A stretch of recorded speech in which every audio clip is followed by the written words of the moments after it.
नमस्कार, प्रदेश के चर्चित डिबेट स्वाद की फाइट में आपका स्वागत है। मैं हूं आपके साथ हेमंत कुमार। प्रदेश में राजस्थान युवा शक्ति दिवस 2026 को संबोधित करते हुए जयपुर में मुख्यमंत्री भजनलाल शर्मा ने युवाओं के लिए सरकार के कामों का उल्लेख किया और कहा कि सरकार युवाओं के साथ है। सीएम ने पेपर लीक और भ्रष्टाचार का भी जिक्र किया और कहा कि पेपर लीक माफिया के खिलाफ हमारी सरकार ने कार्रवाई की। जिन लोगों ने युवाओं के साथ धोखा किया उनके खिलाफ कार्रवाई की गई। ऐसे में सवाल इस बात को लेकर के है कि क्या वाकई सरकार युवाओं के साथ है। आज इसी पर प्रदेश की सबसे बड़ी चर्चा करेंगे। पहले रिपोर्ट देखिए।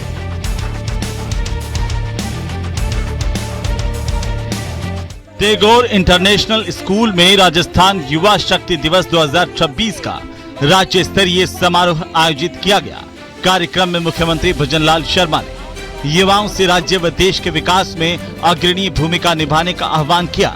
मुख्यमंत्री ने शिक्षा, कौशल विकास, उद्यमिता और खेल से जुड़े लगभग 485 करोड़ रुपए के विकास कार्यों का शिलान्यास और लोकार्पण किया। इस मौके पर 9,432 युवाओं को कौशल उन्नयन प्रमाण पत्र वितरित किए गए। मुख्यमंत्री युवा स्वरोजगार योजना के तहत लाभार्थियों को ऋण के चेक सौंपे गए। कार्यक्रम में 403 स्टार्टअप्स को वायबिलिटी गैप फंडिंग के तहत 11.45 करोड़ रुपए की राशि भी वितरित की गई। युवा हमारे वो हैं जो इस राष्ट्र की शक्ति के रूप में काम करते हैं। युवा हमारे वो हैं जो देश की अर्थव्यवस्था को लेकर के काम करते हैं। युवा हमारे वो हैं जो हमारी राष्ट्रीय भावना से ओतप्रोत होकर के दुनिया में परचम लहराने का काम करते हैं। मुख्यमंत्री ने कहा कि राजस्थान का युवा जब खड़ा होगा तो आर्थिक रूप से राजस्थान को मजबूत करेगा। इसीलिए हम चाहते हैं कि राजस्थान में लोग आगे बढ़ें, क्योंकि राजस्थान में संभावनाओं की कमी नहीं है। सीएम ने कांग्रेस पर भ्रष्टाचार और पेपर लीक को लेकर निशाना साधा। मुख्यमंत्री ने कहा कि कांग्रेस ने युवाओं से धोखा किया था, उसको ठीक करने में हमारी आधी शक्ति लग रही है।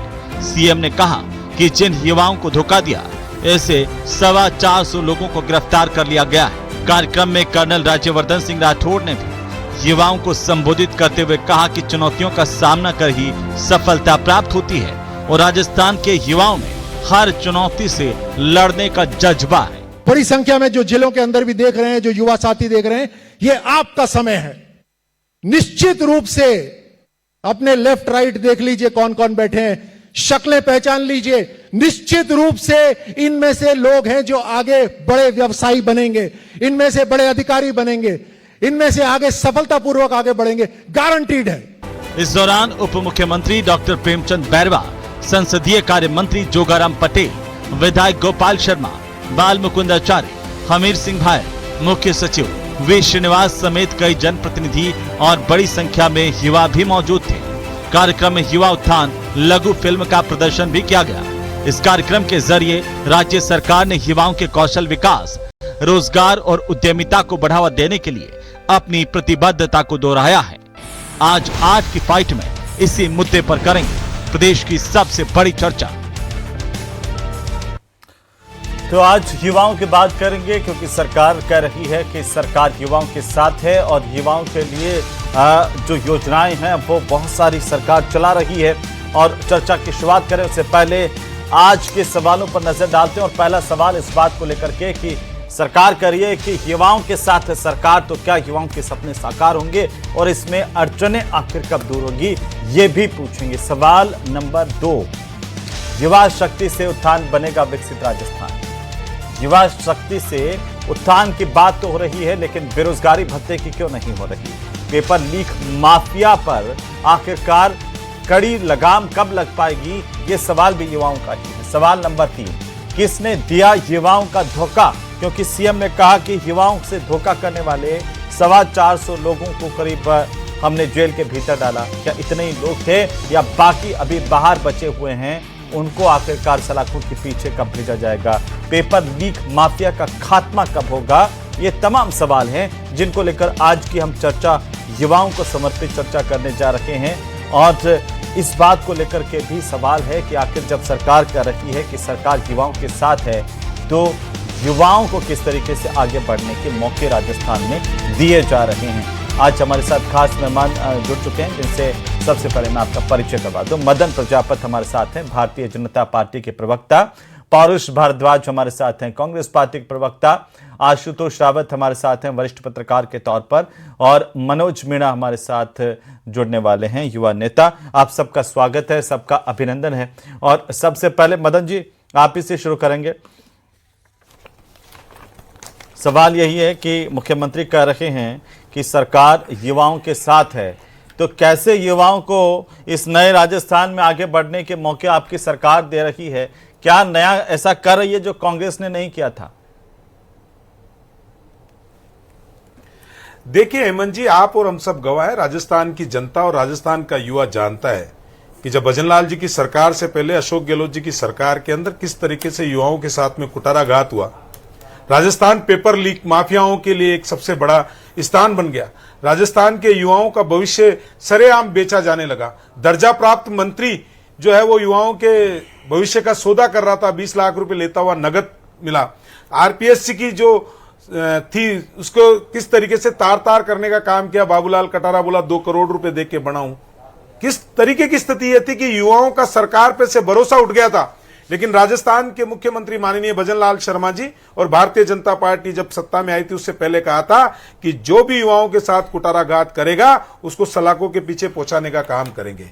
माननीय मुख्यमंत्री जी ने 400 से अधिक लोगों को सलाखों के पीछे पहुंचाया। और जितनी भर्ती घोटाले थे, जब से 2 साल की सरकार बनी है, एक भी पेपर राजस्थान के अंदर लीक नहीं हुआ। यह भजनलाल जी की सरकार की प्रतिबद्धता है। यह प्रतिबद्धता है कि युवाओं के विकास के लिए काम हो और युवाओं को रोजगार मिले। इसीलिए 1 लाख नियुक्ति पत्र देने का काम भजनलाल जी की सरकार ने किया। 1,54,000 नियुक्तियों की प्रक्रियाधीन है और 1 लाख नौकरियों का कैलेंडर जारी करने वाले राजस्थान के यशस्वी मुख्यमंत्री माननीय भजनलाल शर्मा है। ये देखिएगा, भर्ती घोटाले का खुला 297 फर्जी लोगों ने जो नौकरियां प्राप्त की थी उनको बाहर करने वाली भजनलाल जी की सरकार थी। 2 ही चीजें थी, भ्रष्टाचार, पेपर लीक माफिया और कानून व्यवस्था की खराब। ये जब से सरकार आई है, कानून व्यवस्था के मामले के अंदर 19.45% के आंकड़ों के अंदर कमी आई है। महिला अत्याचार के अंदर कमी आई है। सही मायने में अगर देखें तो राजस्थान के मुख्यमंत्री भजनलाल जी की जो सरकार है वो समर्पित है राजस्थान के युवाओं को, राजस्थान के गरीब को, राजस्थान के किसान को, राजस्थान के महिलाओं को। यह सरकार है। लेकिन ये क्यों होता है? ये इसलिए हुआ है क्योंकि इस कुर्सी के ऊपर कोई राजा नहीं बैठा है या मुख्यमंत्री नहीं, राजस्थान का जनसेवक, राजस्थान का सेवक भजनलाल शर्मा बैठा है। वरना अन्यथा क्या होता है, कांग्रेस में देखा है, एक कुर्सी पाना चाहता था और एक कुर्सी छोड़ना नहीं चाहता था। मुझे दे दो मैं बैठूंगा, मुझे दे दो मैं बैठूंगा। और आंख पे पट्टी बांध के अशोक गहलोत जी 5 साल तक धृतराष्ट्र बने रहे और युवाओं के साथ, महिलाओं के साथ, कानून व्यवस्था के साथ राजस्थान को इस गर्त में ले गए। लेकिन फिर भी मैं धन्यवाद देता हूं आपके चैनल के माध्यम से माननीय भजनलाल शर्मा जी को कि 2 साल के अंदर राजस्थान को विकास की पटरी के ऊपर ले आए, युवाओं की नौकरियों की व्यवस्था करा दी, महिलाओं को सुरक्षित करने का काम कर दिया, किसान को समृद्ध और सशक्त बनाने का काम अगर किसी ने किया है तो भजनलाल शर्मा जी ने कहा। ठीक है, एक मिनट मैं सबको इसलिए दे रहा हूं कि अपनी अपनी बात हो जाए, फिर उसके बाद हम डिबेट पे जाएं। पौरुष भारद्वाज जी बोलिए, सरकार कह रही है कि हम युवाओं के साथ हैं और सपने साकार हो रहे हैं। मुझे देखिए, मैं इस बात को कहना चाहूंगा कि भारतीय जनता पार्टी के चाहे प्रवक्ता हो, चाहे भारतीय जनता पार्टी के नेता हो, मुख्यमंत्री जी और प्रधानमंत्री जी हो, सबसे पहले तो ये लोग इस बात को भूल जाते हैं कि भाई हम सत्ता में, अपनी उपलब्धियां बताना अच्छी बात है, परंतु आपके पास इतना समय कहां से आ जाता है कि आप विपक्ष को कोसना कहीं पर भी नहीं भूलते। आपने मुख्यमंत्री जी का भाषण देखा, उसमें वो विपक्ष को कोस रहे थे। आपने मेरे भाई मदन प्रजापत जी का भी स्टेटमेंट देखा, इनका आधा टाइम जो है कांग्रेस की उपलब्धियां, कांग्रेस की बुराई करने में बीत गया। तो मैं आपसे इस बात को कहना चाहूंगा कि हमारे राजस्थानी में कहावत होती है कि घी गला हुआ अलग ही नजर आता है। इन्होंने बात करी भर्ती परीक्षा पे, मैं आपका ध्यान दिलाना चाहूंगा कि इन्होंने ऐसा ही भर्ती परीक्षा को बहुत बड़ा मुद्दा बनाया था और उसके बाद में जब ये सरकार में आए तो क्या हुआ, आप इन्होंने नाम की एसआईटी बना दी। उसके बाद में जब उस भर्ती परीक्षा को कैंसिल करने की बारी आई, उस समय इनकी मंत्रिमंडल समिति ने घोषणा करी कि भर्ती परीक्षा कैंसिल की जाए। डबल एजी ने सिफारिश करी कि भर्ती परीक्षा कैंसिल की जाए। पुलिस मुख्यालय ने कहा कि भर्ती परीक्षा कैंसिल की जाए और एसआईटी एसओजी ने कहा कि भर्ती परीक्षा कैंसिल की जाए। उसके बाद मंत्रिमंडल ने स्टैंड क्यों लिया, मुझे बताइए। और जब उच्च न्यायालय से निर्णय हो जाता है तो सुप्रीम कोर्ट में जाकर के सरकार जो है वो जाकर के निर्णय की स्थिति में क्यों फंसती है। और दूसरी बात, मैं आपसे इस बात को भी कहना चाहूंगा कि अभी बाबूलाल कटारा के बारे में जिक्र कर रहे थे, हेमंत जी, आपको ध्यान होगा कि बाबूलाल कटारा भले ही अभी जेल में बंद है, लेकिन एक मामले में उनकी सुप्रीम कोर्ट से जमानत हो गई, और जब उनकी जमानत जब लगी हुई थी तब राजस्थान की सरकार ने उनके पक्ष में उनकी जमानत का विरोध करने के लिए एजी तक जो है वहां पे खड़ा नहीं किया। इससे इनकी सीरियसनेस पता पड़ती है। और ये बात कर रहे थे बड़े बड़े मगरमच्छ पकड़ने की, मैं आपसे कहना चाहूंगा कि बिल्कुल मगरमच्छों के नाम सामने आए थे। आपको ध्यान होगा कि जयपुर में टंकी पे कुछ युवक जब है ना ऐसा ही भर्ती परीक्षा को कैंसिल करने के लिए चढ़े थे, उस समय उन्होंने एक बड़े मगरमच्छ का भी नाम लिया था जो इनकी सरकार के मंत्री थे। तो मैं इस बात को कहना चाहूंगा कि आप जब तक उस बड़े मगरमच्छ को नहीं पकड़ेंगे तब तक आपकी बातें सारी फालतू की बातें। ठीक है पौरुष जी, हमारे साथ मनोज मीणा भी जुड़ चुके हैं। मनोज जी, आप इसे कैसे देख रहे हैं जब सीएम भजनलाल शर्मा कह रहे हैं कि आज उनकी सरकार में युवाओं को भरपूर मौके मिल रहे हैं, सरकार युवाओं के साथ है? देखो ऐसा है सर जी, चाहे कांग्रेस हो चाहे बीजेपी हो, दोनों राजनीतिक पार्टियों के लिए युवा वोट बैंक की तरह टूल किट बन गया है। बाकी इनको कोई मतलब नहीं है। अभी आपके ध्यान होगा, मैं भर्ती परीक्षाओं की बात तो मैं बाद में करूंगा। माननीय भजन लाल जी की सरकार के दोबारा राजस्थान में राइजिंग राजस्थान का अभी आयोजन किया गया। इन्होंने कहा कि इसके तहत हम इंटरप्रीनियर बनाएंगे, नए उद्योगपति बनाएंगे, लोगों को रोजगार मिलेगा। अभी तक ग्राउंड पे क्या रिपोर्ट है उसकी आप पता कराइए। और अब ये कह रहे हैं कि नए नए स्किल क्षेत्रों में हम युवाओं को स्किल देंगे और उनको हम रोजगार के लिए तैयार करेंगे। ये जो घोषणा है ये कागजों पर रह जाती है। बाकी मेरे को तो आज तक पता नहीं लगा कि जो ये घोषणा करते हैं इनसे कौन से युवा को रोजगार मिल रहा है। माननीय नरेंद्र मोदी जी ने उस समय कहा स्किल इंडिया के तहत बहुत सारे लोगों को रोजगार मिलेगा। राजस्थान में कितने लोगों को मिला, कहां गई स्किल इंडिया? तो कहीं ना कहीं मेरे को लगता है कि जो भी ये योजना लेके आते हैं रोजगार के नाम पे, उद्योग के नाम पे, ये सब एक भ्रष्टाचार की भेंट चढ़ता पूरा मामला। और जो बड़े अधिकारी है, बड़े जो ब्यूरोक्रेट्स है, वो इस पैसे को घुमाते हैं, उनके पास ये पैसा जाता है, युवाओं को पूरी घोषणा सुनने को मिलती है। ठीक है, आशुतोष जी की एक और टिप्पणी हो जाए, फिर मैं डिबेट पे आऊंगा। एक बार सबको बोलने का मौका मिल जाए, नॉन स्टॉप में भी बीच में नहीं टोक रहा हूं। आशुतोष जी, इसे आप एक वरिष्ठ पत्रकार के तौर पर कैसे देख रहे हैं? क्या मायने हैं मुख्यमंत्री की तरफ से ये कहना कि आज सरकार युवाओं के साथ है? क्या युवाओं के अच्छे दिन आ रहे हैं? देखिए हेमंत जी, राजस्थान की एक बड़ी आबादी, लगभग 60-65% आबादी युवा है, 35 साल से कम उम्र की है। तो ऐसे में राजस्थान के विकास का अगर आपको रोड मैप तैयार करना है, 2047 की जो बातें भारतीय जनता पार्टी कर रही है, अगर उसको वाकई विकसित राजस्थान बनाना है तो युवाओं के लिए आपको काम करना पड़ेगा। राजनीतिक तौर पर अगर इस बयान की चर्चा करें तो जैसे कांग्रेस प्रवक्ता कह रहे थे कि इनका तमाम समय हम पर आरोप लगाने में गुजर जाता है, तो पिछली सरकारों ने काम ही ऐसे किए हैं कि आप कम से कम भजनलाल सरकार के अगर 5 साल को हेमंत जी अगर आप देखें तो शायद 5 साल के बाद में आप उनके काम को आकलन करने की कोशिश करेंगे। अभी उनके पास एक अच्छा मौका है कांग्रेस को घेरने का, और वो कोई मौका चूकते नहीं है राजनीतिक तौर पर। वो उसका पूरा फायदा जितना ले सकते हैं, क्योंकि जो कहा जाता है कि जो आपने कर्म किए हैं उनके कर्मों का फल आपको लंबे समय तक भुगतना पड़ता है।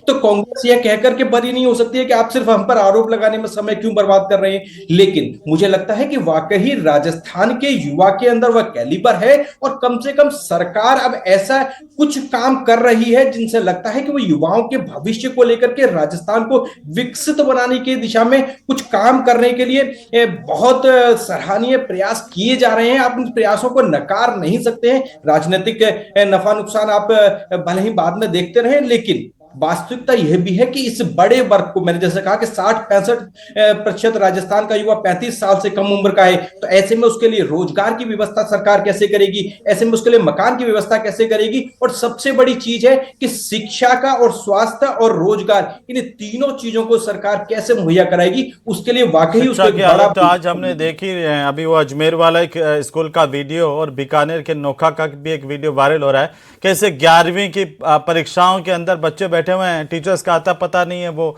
कर रहे हैं, नकल कर रहे हैं एक दूसरे की कॉपी देख करके, पूरा बड़ा वायरल हो रहा है। लेकिन पौरुष भारद्वाज, अभी आशुतोष जी भी कह रहे हैं कि क्यों नहीं आपने 19 परीक्षाएं पेपर लीक हो गई और उसका जिक्र क्यों नहीं हो? क्या किया आपने युवाओं के साथ में? मोरिया बुला दिया थे प्रदेश अध्यक्ष जी का, युवाओं का तो पूरा पेपर लीक करार। देखिए मैं आशुतोष जी की बात से सहमत तब होता कि जब आशुतोष जी कांग्रेस सरकार के द्वारा किए गए किसी भी बातों को उदाहरण के साथ बताते हैं कि भाई हमने, भाजपा ने या फिर आम जनता ने कांग्रेस पे ये आरोप लगाए थे और भाजपा की सरकार बनने के बाद में भाजपा की सरकार ने ये आरोप सिद्ध कर दिए। अब देखिए ना, सबसे बड़ा मुद्दा तो ऐसा ही भर्ती का मामला था। ऐसा ही भर्ती के मुद्दे पे भारतीय जनता पार्टी खुद ही कंफ्यूज पड़ी है और मगरमच्छ पकड़ने की बात थी तो मगरमच्छ इनकी खुद की सरकार का मंत्री निकला। दूसरी बात, मैं आपसे इस बात को भी कहना चाहूंगा कि देखिए, आप इनकी तारीफ भले कर लीजिए मुझसे, आप मुझे एक बात बताइए, 2.5 लाख नौकरी हमने दी, मैं इनसे मदन प्रजापति से यहाँ पे पूछ रहा हूँ, सुनिए जी हाँ, मदन प्रजापति से मैं यहाँ पे पूछ रहा हूँ कि क्या आप यहाँ पर एक भी वैकेंसी ऐसी बता सकते हैं कि जिसकी वैकेंसी भी आपने निकाली, उसके परीक्षा क्या आप बता सकते हैं कि एक भी परीक्षा जो आपने करवाई और वो निष्पक्ष निष्कलंक करवाई? परुष भारद्वाज बताइए जरा, बता सकते हैं? एक राजस्थानी में कहावत भी है, दूसरा की थाली में घी ज्यादा दिखे, लेकिन ये भी कहावत है कि चाय लो तो बोले जो को बोले, चाल नहीं बोले जी के मायने 70 छेद है। आप बताइए परुष भारद्वाज, आप बड़ी बड़ी बातें कर लीजिए। मैं कह रहा हूं एक परीक्षा जो आपने निष्कलंक करवा दी हो, कोई है क्या ऐसी? पूरा का पूरा बंटा धार कर दिया आयोगों का, एक आदमी बिना पैसे के लगाया नहीं आरोप आप पर। हाँ, एक मिनट, आपकी बात का जवाब दे रहा हूं ना मैं आपसे इस बात को कह रहा हूं कि देखिए, अभी छाजले और चालने वाली बात थी तो देखने वाले का नजरिया है कि छाजला कौन है और चालनी कौन है। तो बता दो ना, बात का तथ्यात्मक जवाब बता दो परुष जी कि एक परीक्षा जो थे बिना पेपर लीक का करवा दियो। जवाब तो देने दो, बिना बेईमानी के करवा दियो। सवाल भी आप कर रहे हो, जवाब भी आप दे रहे हो। जवाब मांग रहा हूं, एक परीक्षा बता दो। सवाल भी आप कर रहे हो, जवाब भी आप दे रहे हो। मुझे आप इस बात को बता दो कि हमारे द्वारा तो बताएंगे क्या? हमने तो हेमंत जी हमने तो परीक्षा करवाई और उसमें कुछ कमी नहीं और हमने उसमें कार्रवाई भी करी। भारतीय जनता पार्टी ने परीक्षा करवा भी नहीं पाई। भारतीय जनता पार्टी के मुख्यमंत्री के बनते 10वीं की परीक्षा का अर्धवार्षिक परीक्षा का पेपर आउट, एनसीसी का परीक्षा का पेपर आउट, बड़ी है या पीटीआई भर्ती परीक्षा बड़ी है, एसआई भर्ती परीक्षा बड़ी है, कॉलेज में आउट। और दूसरी बात, मैं इस बात को कहना चाहूंगा कि आपके वरिष्ठ शिक्षक परीक्षा बड़ी है, अभी आज ही 2 जने पकड़े हैं। आज को साबित कौन करेगा? हेमंत जी इस बात का जवाब दो। वो जवाब दे, मदन जी जवाब दे रहे, सुन लीजिए मदन सुन लीजिए। अच्छा सुन लीजिए पौरुष जी, और आज जब बारी आपकी आ गई तो बेसिर पैर की बात नहीं करो प्लीज, सुन लीजिए। नहीं बेसिर पैर की मुझे बताओ ना। यही तो बेसिर पैर की है कि आप ढिंडोरा पीट रहे हो, लेकिन 19 भर्ती परीक्षाओं के पेपर लीक हो गए। कैसे हो गए भाई? कोई तो नैतिकता होगी सरकार की। मुझे मेरे सवाल जवाब, अरे आपसे नहीं करे, मेरे से अरे चलो आप बोलो, ये बताइए। मदन जी बोलिए। अभी देखिए कांग्रेस का क्या भ्रम फैला के और झूठ बोल के भ्रम की दुकान खोलते हैं। इन्होंने कहा कि बाबूलाल कटारा को जमानत होगी। जमानत मिलने का मतलब निर्दोष साबित नहीं हो जाता, ये कानूनी प्रक्रिया है। सोनिया गांधी जी भी जमानत पे और राहुल गांधी जी भी जमानत पे। आपने तो वकील खड़ा नहीं करा, छोड़िए वो अलग विषय। आपने वकील खड़ा नहीं करा, सुनिए, मैंने बोला नहीं ना आपको बीच में, टोका नहीं। इन्होंने कहा कि घी गाला हुआ दिख जाता है, तो मैं तो सिर्फ घी गाला हुआ दिखाता हूं आज इनको। कौशल प्रशिक्षण 3.37 लाख, इनके टाइम पे 1.2 लाख। मैं सिर्फ आप युवाओं की बात करूंगा। स्कूली विद्यार्थियों को टेबलेट लैपटॉप वितरण 88,724, हाँ 88,724, इनके टाइम पे 986। स्कूली विद्यार्थियों को साइकिल वितरण 10,51,000, इनके टाइम पे 3.5 लाख। बालिका दूरदर्शी शिक्षा योजना के तहत लाभ 36,140, इनके टाइम पे 0। अब और बताता हूं, इन्होंने कहा कि आप हमारा मूल्यांकन कब से नहीं दिया हेमंत जी, एक ऐसी बात करते हैं। हाँ मैं बता रहा हूं, वो भी बताऊं। ये आके इन्होंने ये कहते हैं कि हमारे बारे में क्यों बोलते हैं। अगर मूल्यांकन होगा तो पिछली सरकार का यही होगा। और मैं इनको बता देता हूं, 19 परीक्षाएं, 19 के 19 पेपर लीक, 50 लाख युवा राजस्थान का प्रभावित हुआ पेपर लीक से। इनके टाइम पे बेरोजगारी दर 32%, आज कितनी है वो देख लीजिए आप, और हम गवाह हैं। हाँ, कितनी है? निकाल लीजिए। आज 5% से नीचे 3.5% बेरोजगारी, हमारे टाइम हो गए आज 3.5% है। 3.5% है आज की बेरोजगारी दर। तीसरी इन्होंने कहा 3.5% है। सुन लीजिए, राज्य के आपके पूरे हेमंत जी, मैंने टोका नहीं, बड़ी सभ्यता से डिबेट करी है। और ये जो झूठ बोल के और जब सच सामने आता तो फड़फड़ाते ही उछल के फड़फड़ाना बंद करो। आप लोगों की झूठ बोलने की आदत है आपकी। सुन लो, राहुल गांधी की झूठ की फैक्ट्री के प्रोडक्शन बंद करो। यहाँ पे मैं कहूं जो सुनो, इन्होंने कहा राहुल गांधी को मत कहिए। अभी राजस्थान की बात करें तो राजस्थान पे रह लीजिए। पूर्व मुख्यमंत्री अशोक गहलोत का पीएसओ अगर पकड़ा गया तो बड़ी मछली है, छोटी मछली है, ये तो इनका मूल्यांकन है। अरे आपकी सरकार का बड़ी मछली है या फिर मुख्यमंत्री का पीएसओ बड़ी मछली है? जो अब अरे पीड़ित सुने है। तो अरे बताओ ना, मनोज हेमंत जी से पूछो, ये जूट मनोज की जी से फैक्ट्री पूछो की कि दुकान जब जो जयपुर है, की टंकी ये पे जूट युवा की चढ़े फैक्ट्री थे की और दुकान ऐसा ही के भर्ती परीक्षा ड्रम में की जब दुकान सरकार चला के रहे हैं। ये मंत्री आप के नाम दोनों ले आकर रहे के हैं, मगरमच्छ मुख्यमंत्री मछली का मगरमच्छ ये मछली ऐसे करके हुआ, के या वर्तमान पूरा सरकार टाइम ही का खराब मंत्री कर बड़ी देते, बस्ती पता ही हुआ, नहीं इस चलता बात कि का जवाब आखिर देखिए वो क्या रहा है। मनोज जी हेमंत मैंने एक बार भी हेमंत मैंने एक बार भी नहीं टोका है। ठीक है। हेमंत जी मैंने एक बार भी मैंने नहीं इनको टोका है। टोक दिया था, और आपकी ये जगह जब पूरी झूठ करनी बोल थी के मनोज सच जी। बोलते ना, मैं आ जाऊंगा तो ये वापस फड़फड़ाते हैं। एक बार टिप्पणी ये ले लो तरीका मनोज थोड़ी जी। है इनका जो डिबेट करने का। मदन जी कह रहे हैं और परुष भारद्वाज कह रहे हैं, युवा कैसे देख रहा है? युवा खुद को ठगा हुआ देख रहा है जी। कि कांग्रेस के समय पेपर लीक हुए, बीजेपी के देखिए, समय मनोज जी का जो भर्तियां आनी जवाब चाहिए, नहीं देने दिया जिन आपने। पदों पे ये भर्तियां परोजी निकालनी देने चाहिए, दिया मेरे को, मनोज जिन जी का जवाब विभागों में दे पद देना। खाली मनोज जी, है। मनोज जी का जवाब दे मदन जी देना एक बार सुनिए, पहले। मदन जी मेरी बात तो सुनिए ना। जिन विभागों में पद खाली है वहां पे आप पद नहीं निकाल रहे। रीट में आपने भर्ती कराई अभी 3rd ग्रेड की मात्र 7,000 पदों पे। 1st ग्रेड में पद खाली है, वहां पे आप भर्ती कराते हो मात्र 2,000 पदों पे। पीटीआई विभाग में पद खाली है, वहां भर्ती नहीं करा पा रहे हो। बहुत सारे ऐसे विभाग है जहाँ सरकार भर्ती निकालने में फेल है, वहाँ भर्ती नहीं करा पा रही सरकार। और देखो मदन जी ऐसा है, आप कांग्रेस के ऊपर अब ठीकरा फोड़ते हो, कांग्रेस आपके ऊपर ठीकरा फोड़ती है। युवाओं के लिए दुर्भाग्य की बात यह है कि दोनों पार्टियां एक दूसरे को बदनाम करती है, मदन जी उसमें युवा पिसते हैं। ऐसे नहीं, वो युवाओं सबको को सुनाई पिसने देता का है। काम आप दोनों उनको पार्टियां ऐसे करें। खराब करूंगा। ऐसे नहीं, मैं ऐसे डिबेट गलत करा बात दूंगा। आप मेरे जी, बीच से ऐसे बोल गलत रहे बात हैं। है। लेकिन जवाब दीजिए मेरे 2 सवाल जी। आंकड़े में बताता हूँ, शिक्षा मदन जी आप सुनने की हिम्मत तो रखिए, मदन जी आप सुनने की हिम्मत तो रखिए ना। 618 शिक्षा विभाग अध्यापक लेवल फर्स्ट और सेकंड, जोर से बोलने से काम नहीं चलेगा। आप तो ये बता दो कि आपने कितनी भर्तियां निकाली है। दोनों पार्टियां युवाओं को बेवकूफ बनाने का काम कर रही है मदन जी, इस बात को सुनना पड़ेगा। आंकड़े बताने की जरूरत नहीं है, आंकड़े बताने की जरूरत नहीं है। मेरे एक विभाग में कितने पद खाली है मेरे मुंह जबानी याद है। आप पेपर लेके आते हो, हमारे घर को याद है।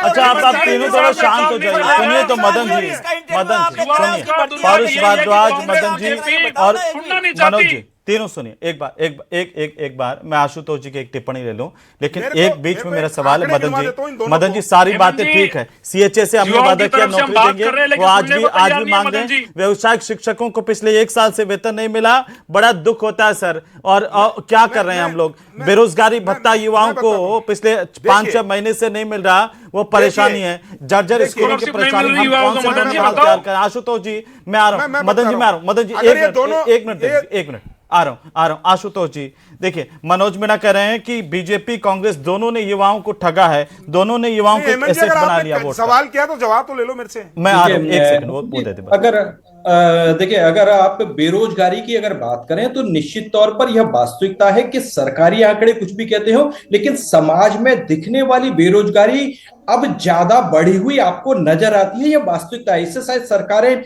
अपने प्रयासों को जो वो कर रही हैं उन पर वो नाकारा साबित हो रहे हैं या उनके वो वांछित परिणाम नहीं आ रहे, लेकिन वास्तविकता है। क्योंकि आज की तारीख में आपको पढ़ा लिखा, एजुकेटेड, हाईली क्वालिफाइड और स्किल्ड पर्सन भी आपको बेरोजगार दिखेंगे। यह भी एक समाज की एक वास्तविक सच्चाई है। चाहे हमने उनको स्किल डेवलपमेंट के नाम पर कुछ भी करा दिया हो, चाहे हमने उन्हें उद्यमिता के क्षेत्र में कितना भी आगे ले गए हो, लेकिन बेरोजगारी दर पर कंट्रोल कर पाना सरकारों के लिए एक बड़ी समस्या साबित हो रहा है और सरकारों को उस पर गंभीरता से विचार करने की जरूरत है। दूसरी जो तमाम चीजें आपने कही कि राजस्थान सरकार बेरोजगारी भत्ता जल्दी से 40 सेकंड, क्या उस पर समय के साथ में उस भत्ते पर पुनर्विचार नहीं होना चाहिए कि बेरोजगारों को कितना भत्ता मिलना चाहिए? ये ऐसे सवाल हैं जिन पर सरकार को और थिंक टैंक को, जो राजस्थान के बड़े लोग हैं, उनको गंभीरता के साथ विचार करना चाहिए। क्योंकि युवा ही किसी भी देश का, किसी समाज का, प्रदेश का भविष्य होता है। आप राजनीतिक दावेदारियों का कहेगा कि निश्चित तौर पर आप कांग्रेस पर भारी पड़ जाएंगे कि हमने कांग्रेस से ज्यादा बेहतर परिस्थिति और माहौल आज की तारीख में राजस्थान में दिया, लेकिन क्या वह इतना पर्याप्त है कि राजस्थान जो 2047 के हम एक विकसित राजस्थान की बात कर रहे हैं, वह सपना हमारा पूरा होगा? यह भी सरकार को गंभीर चिंतन की जी। मदन जी बोल दीजिए। ये कह रहे हैं कि जो भी आप कर रहे हैं ना, वो ऊंट के मुंह में जीरा है।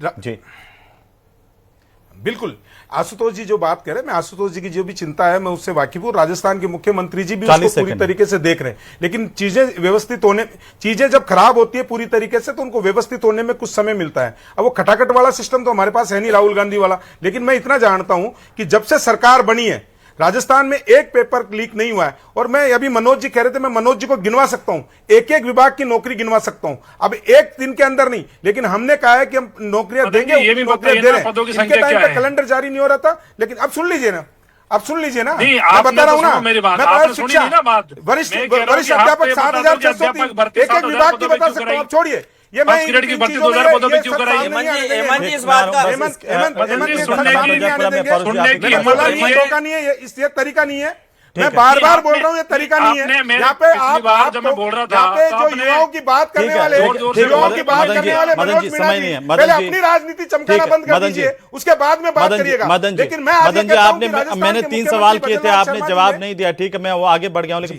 परुष भारद्वाज क्या मैं कहना दे रहा चाहते हूं, हैं? ये देने दे तो वो कह रहे हैं, मदन जी कह रहे हैं कि हम तो पूरा का पूरा, मुख्यमंत्री जी भी कह रहे हैं कि पूरा आदि शक्ति तो इसी में जा रही है कि जो पहले गड़बड़ झाला करके गए उसको ठीक करने में। परुष जी क्या करे सरकार? हेमंत जी देखिए, मैं इसी बात को वापस कह रहा हूँ कि एसआई भर्ती पे आपका क्या स्टैंड है उसको क्लियर नहीं, कीजिए। एक ही एसआई भर्ती पे लेकर के बैठ के रोजगार बाकी तो छोड़ भर्तियों का दीजिए, क्या हाल प्राप्त किया सुनिए, महाराज? सुनिए तो सही। अब अरे अब SI आपने भर्ती सवाल के जो कर लिया, अंदर जवाब तो लेने दीजिए। भ्रष्टाचार मैं आपको करें बोलूं, ये, एक साल में 1,000 पेपर एक लीक साल में करवाएं 1,000 ये, स्कूल और बंद उसके करने बाद वाली उम्मीद सरकार, करें हमसे वो सरकार 400 लोगों रोजगार को कैसे सलाखों के देगी? पीछे आप भेजने वाली बदलाव प्राइमरी की सरकार है, टीचर, और प्राइमरी उन लोगों को स्कूल, छूट देने उसको वाला आप अशोक बंद कर गहलोत रहे जी है। हैं। 1,000 से ज्यादा सरकार स्कूल आपने मर्ज कर दिए, और आप अभी भी चैलेंज कर रहे हो। एक वैकेंसी बता दो जिसकी वैकेंसी आपने निकाली हो, जिसकी परीक्षा आपने कराई हो, उसके बाद में उसके आपने रिजल्ट निकाले हो।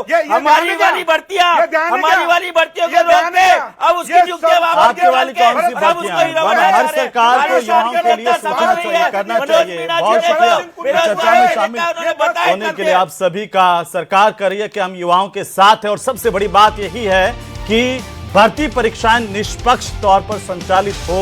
ये एक बड़ा मामला है जिसको लेकर के सरकार ने काम किया, लेकिन बाकी सेक्टर्स का क्या? युवाओं को लेकर चाहे बीजेपी हो, कांग्रेस हो, सबको बात भी करनी चाहिए। आज हमने कोशिश की, लेकिन क्या वाकई युवाओं को वो सब कुछ मिल रहा है जिसका वो हकदार हैं, या सरकार से जो चाहते हैं, या सिर्फ युवाओं के नाम पर राजनीति हो रही है? ये आप बताइए।